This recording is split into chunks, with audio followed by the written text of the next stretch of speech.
Well, good evening, and we thank everybody for coming out today. I'm Joey Hundley. I'm the Emergency Services Chief for Forsyth County, and I've got here with me Fire Chief Carl Walker from Piney Fire Department, and we are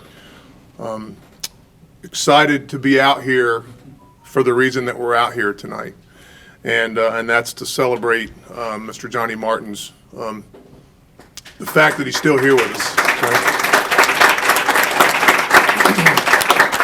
And so, we've done a lot of talking and meeting beforehand here, so we just wanted to take an opportunity to recognize a couple of folks, and I just wanted to paint a picture for you and give you just a little bit of information that is important to this collective component.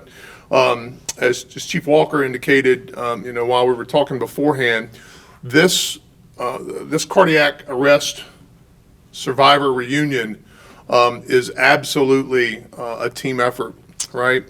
And, we know from our team in Forsyth County, from the public safety perspective, we've got Piney Grove Fire Department, and then we've got a combination of Forsyth County Emergency Services with our 911 folks, our telecommunicators there when you call 911, our dispatchers, and then we've got our fire division folks who respond, and we've got our ambulance folks, our EMTs and paramedics that respond on our ambulances, and we can't do what we do the way we do it unless all of those pieces are working, right? And so on June 28th, they all worked, right? And that's why we're here. We're here today. And we were talking about a little bit of data beforehand, or we're talking through some things. And I think your cardiologist probably told you, or someone told you, that it's about a 10% survival rate for cardiac arrest survivors, right? And that number is really 10%. It's actually slightly less than 10%. In fact, the national average is just under 10% at like 9.8. People that survive cardiac arrest that come out of the hospital neurologically intact, which means they are able to be here today, walking in the door, having a conversation just like you did, and nothing is really lost per se, right? And the state average for North Carolina is actually the national average is 8%. The state of North Carolina's average is 9.7%, and in 2023, Forsyth County's average was 13%, right? So, we're doing it right, right? The interesting thing there is that not much in cardiac arrest, how we do cardiac arrest, has changed a lot, right? So we're doing a whole nother project that's geared towards rural cardiac arrest survival, and that we're trying to get AEDs delivered via a drone. That's a study that's going on with Duke, and we're partnered with the Forsyth County Sheriff's Office to do this with American Heart, and we're trying to get AEDs to places sooner because of the time delay that happens as a result of call processing through communications, and then just the dispatch and the time to travel. I'm happy to say on this day that this call was received at 12:57. It was dispatched at 12:58. The first unit on scene, well, really the first two units, because the 109 and Rescue 32 showed up like 3 seconds apart, so that's really not apart at all. So they were here at 1:04 p.m. and that's 6 minutes, right? And that's an average response time for first responders units really nationwide, right? It's 6 to 8 minutes. But what we also know is that for every minute that you don't have a heartbeat, that is a 10%, you are losing a 10% chance to survive that cardiac arrest and come out intact, right? So a 6-minute response time before somebody actually shows up to do anything means that you have a 40% chance of survival, right? And coming out neurologically intact with a 40% chance of survival, pretty slim, right? So So the real saving grace that day, Mrs. Martin, was the fact that you started CPR, right? Absolutely. And that's what the studies show, right? That is why we are doing the things that we are doing, is because we know, your husband made a joke, and I know he wasn't referring to your age at all when he said you learned CPR as a Girl Scout 60 years ago, because I feel like that was probably like yesterday to you, right? And the training kicked in because my daughter's a Gold Award Girl Scout, so I know the training is there, right? That and I watch TV. And you watch TV? All right. Okay, that's good. That's good stuff. So you starting CPR is what made a difference here, right? We all do the things that we do day in and day out, and we certainly appreciate these opportunities to be able to meet survivors. In fact, it doesn't happen enough for us. And one of our challenges is, Carl was saying just a bit ago, right, that we don't typically know the outcomes of people once we deliver them to the hospital, and deliver is kind of a rough way to say that, but that's what we do, right? We get you to the hospital, so these kinds of things are pretty awesome for us. Our ambulance showed up at 107. So you had everybody on scene within 10 minutes, and our responders from Piney Grove and from our 09 truck is 5 minutes. So you did bystander CPR for about 8 minutes, right? And so Bailey, I think you said you were probably on the phone somewhere around 10, 11 minutes. That's pretty impressive, right? And Hard work. yeah. So It was hard work. well, so as a Not easy like on TV. no, as a small token, because we know that Mr. Martin already got you a much larger token for saving his life. We would just like to give you this CPR save pin as a small token of our appreciation for what you did. So, do you want to come on up here? Yes, ma'am.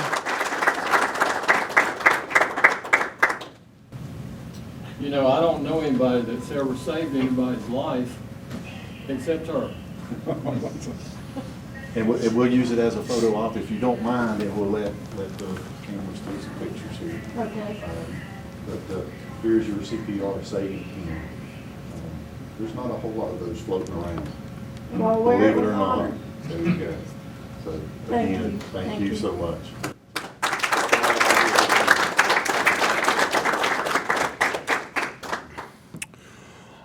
And then I'll just throw out a little more data here, just so you understand kind of where we are here, right?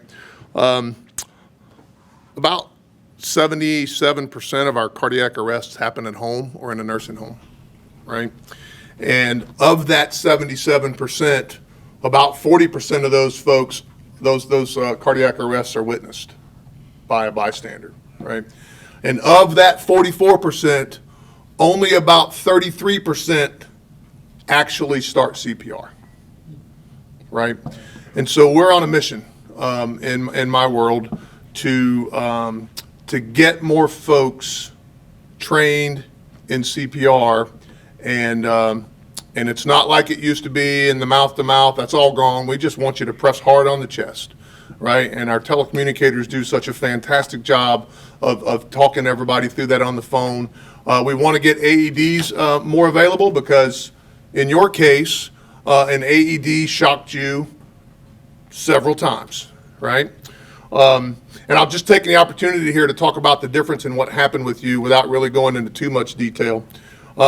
We commonly mistake, we say a lot of times that somebody has a heart attack when they're unconscious and on the floor, and they might have had a heart attack. And what really a heart attack is we just like to refer to it as a plumbing problem, right? If you think about the heart and the blood vessels and the blood as an engine, right? You've got a pump and you've got pipes and you've got the fluid in the pumps or in the pipes, right?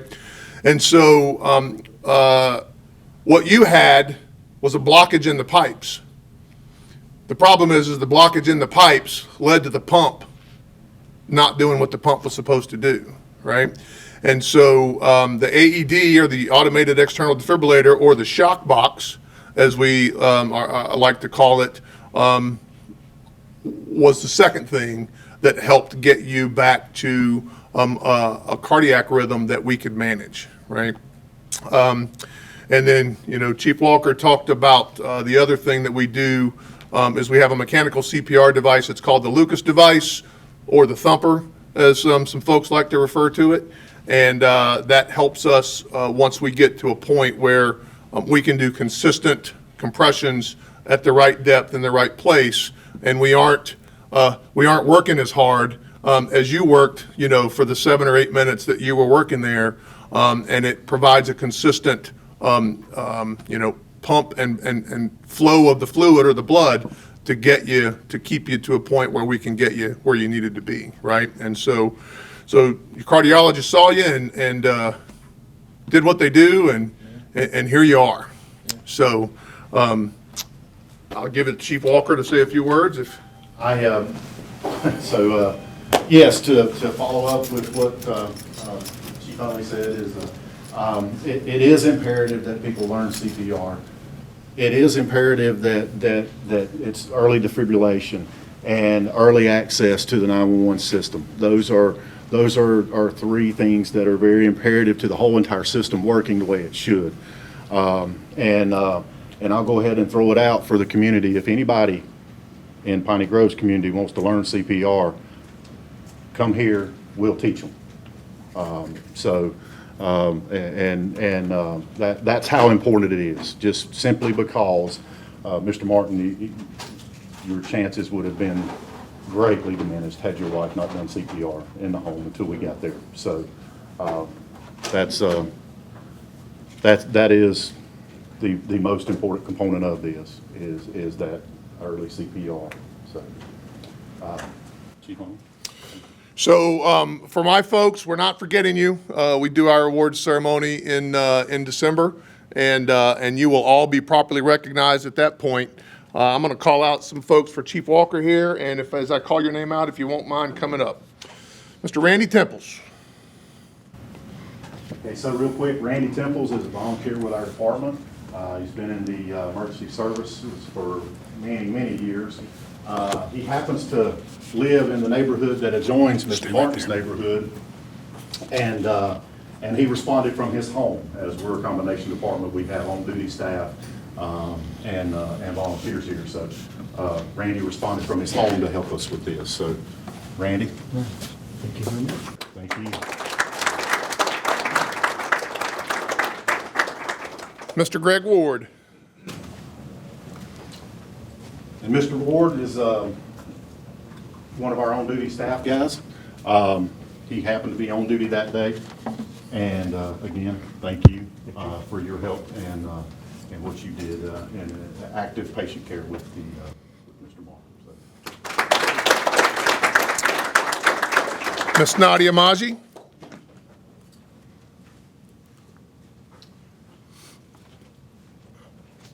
Again, Miss Nadia was on duty on June 28th, and again helped with direct care of Mr. Martin. So, thank you.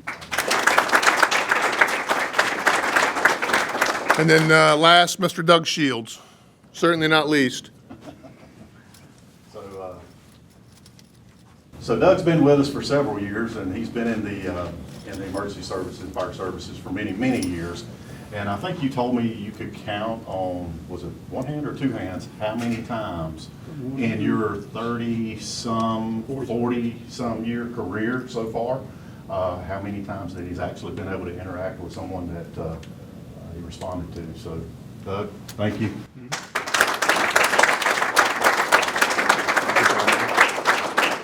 And then I'll just have, I'm sorry, go ahead. I'm sorry, if I can, please, again, I cannot thank the 911 Center. A lot of times you guys, you catch some hard stuff from both sides, but you did a great job, and it's part of it, and what you did getting us going. And talking Ms. Martin through what you did, Ms. Bailey, that is huge, and I just really do want to say thank you from my perspective too, as the fire chief. I will ask Bailey to stand up.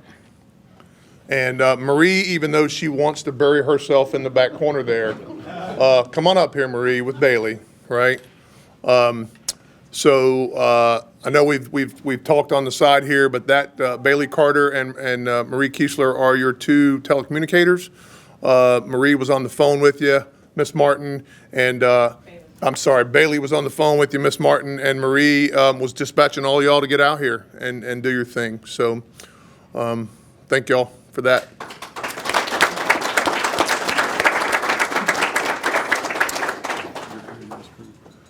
Yeah, and EMS crew? yeah, we got J. One thing that- go ahead. No, go ahead. Thanks. JJ, you can stand up. Yeah, you got to stand. He's gonna scald you. yell at me? JJ can stand up, and Andrew so- can stand up, and Sean O'Connell is come on up here, buddy, and get up here with him. So another important aspect in a system is having advanced care, paramedic level care that showed up. Fire department responds as the first responders, we're EMTs. EMS shows up and should be showing up with paramedic level care, and they did. And also, close proximity helps with EMS as well. And the ambulance that showed up that morning happened to be stationed in Kernersville. So Forsyth County has got some different outlying stations. They happen to be in the base in Kernersville, and that was a rapid response as well. And that is part of the system and part of, obviously what we need to continue to work on. And but thanks to them, again, they were quick getting there, and once they got there, they went to work and did the advanced care that you needed, and then transported you to the hospital. So Yeah. And then our fire guys, Nick Maselli and Jeremy Smith. Go ahead. So with the in Forsyth County, we have this it's called the 09 program.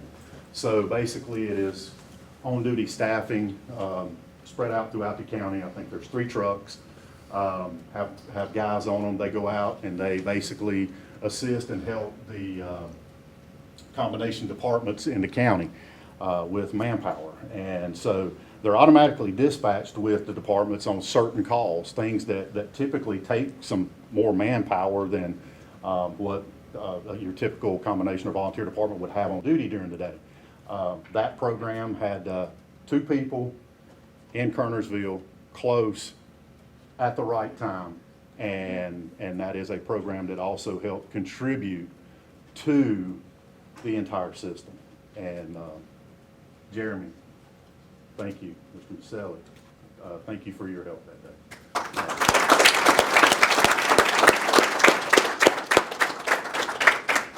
So, Mr. Martin, I'll turn the floor over to you if you want to come up and say anything. It's totally up to you, I want to say one thing. but you got to come up here. That's the rule. The doctors told me I did not have a heart attack, that I had a heart arrest. But had you guys, the 911 people, and all you guys not done what you did, and my wife as fast as you did, I would have had a heart attack to go along with heart arrest. But they said since I didn't have a heart attack and you guys got it, my heart started so quickly, I didn't have any brain damage, I didn't have any liver damage, I didn't have any kidney damage, I didn't have any damage whatsoever. Didn't even have heart damage. They said my heart is not damaged. So that's because of you guys, or I would have a damaged heart. So thanks again.